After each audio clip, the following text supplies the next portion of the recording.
दाल हमारे भारतीय भोजन का जरूरी हिस्सा है। प्रोटीन की जरूरत को पूरा करने के लिए अपने आहार में दालों को शामिल करना चाहिए। इसमें विटामिन, एंटीऑक्सीडेंट और फाइबर भी पर्याप्त मात्रा में होते हैं। ऐसे में अगर दाल को सुपरफूड कहें तो गलत नहीं होगा, लेकिन दालों को लेकर लोगों के मन में अलग अलग तरह के भ्रम हैं। गलत जानकारी के चलते कुछ लोगों ने दालों का सेवन कम कर दिया है, जिसके चलते शरीर में प्रोटीन की कमी होने लगी है। कई लोगों को कंफ्यूजन है कि दाल प्रेशर कुकर में पकानी चाहिए या नहीं।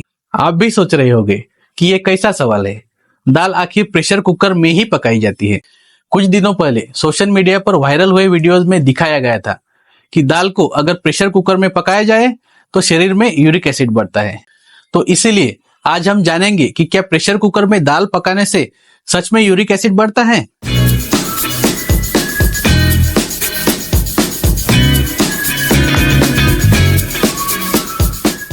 एक्चुअली दोस्तों, हमारे देश में हर घर में अलग अलग तरह की दाल बनती है और बिना दाल के हमारा खाना अधूरा लगता है।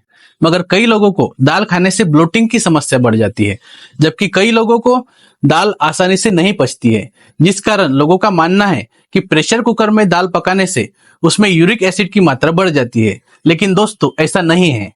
दोस्तों, इसमें ब्लोटिंग और अपच का मुख्य कारण है दाल में मौजूद प्रोटीन, क्योंकि दाल प्रोटीन का अच्छा स्रोत है।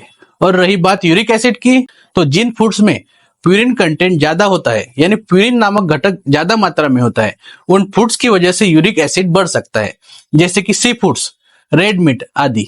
लेकिन हमारी दालों में इतना ज्यादा प्यूरिन कंटेंट नहीं है, तो इसीलिए दालों के सेवन से शरीर में यूरिक एसिड उतना नहीं बढ़ता है।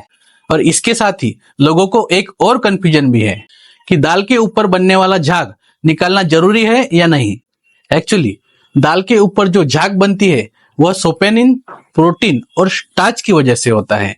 यह सोपेनिन बहुत ही सीमित मात्रा में दाल में मौजूद होते हैं और यह हमारे शरीर के लिए नुकसानदायक नहीं होते हैं, क्योंकि ये एंटीऑक्सीडेंट का काम करते हैं। खासकर अगर दाल मॉडरेशन की प्रक्रिया में है, और इसीलिए दाल को पकाते समय बनने वाले इन झागों को निकालने की जरूरत नहीं है। अब ये बात हुई प्रेशर कुकर से बनी दाल खाने की। तो अगर हमारा यूरिक एसिड ऑलरेडी बढ़ा हुआ है तो उसको कम कैसे कर सकते हैं। तो इसीलिए मैं आपको डेली रूटीन लाइफ के लिए सबसे असरदार कुछ टिप्स बता रहा हूं,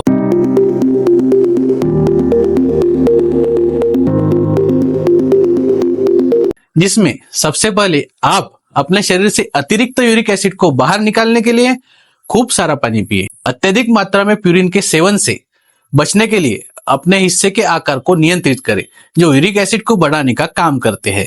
दोस्तों, जिन फूड आइटम्स में प्यूरिन की मात्रा कम होती है उन्हें चुनें, यानी उच्च प्यूरिन विकल्पों के बजाय हरी भरी फ्रेश सब्जियों को चुनें। और साथ ही अपने आहार में केवल दाल ही नहीं बल्कि विभिन्न प्रकार के प्रोटीन स्रोतों को भी शामिल करें।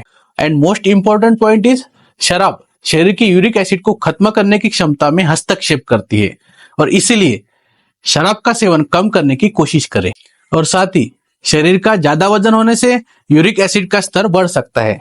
संतुलित आहार और नियमित व्यायाम के माध्यम से आप स्वस्थ वजन बनाए रखने की कोशिश करें।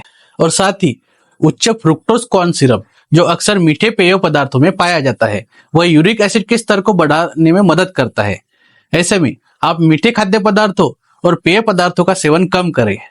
एंड फाइनली, यूरिक एसिड से संबंधित गलत जानकारी पर ध्यान न दें, और साथ ही यूरिक एसिड से भरपूर खाद्य पदार्थों को सीमित करके और अपने सेहत का ध्यान रखकर आप अपने शरीर को स्वस्थ रख पाएंगे।